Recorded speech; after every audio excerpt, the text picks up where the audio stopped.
Hey everybody, Dennis here with Respiratory Sensei. We are exploring Egan Chapter 4. You know that book. It's the bane of your existence, right?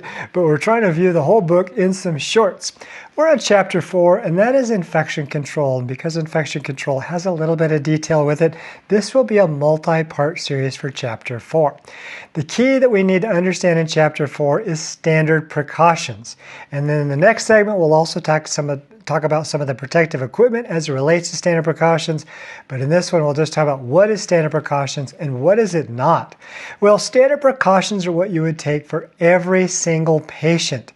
The thing is they're flexible. They could include gloves, could include a gown, could include face masks, etc. But we'll talk about that because it depends on the situation. We'll talk about that in the next really quick short segment. But standard precautions recognizes this, that you may be exposed to a patient's bodily fluids. Now, what are those? Well, those are like urine, blood, certainly sputum, any number of bodily fluids that could come from mostly the inside of the body.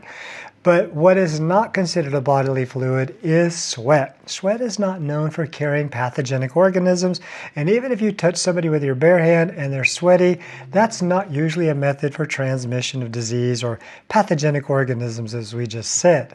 And so standard precautions is for everybody. Now, there is one thing that you're going to do in standard precautions for every single patient, and that is wash your hands both before and after touching and interacting with the patient at all.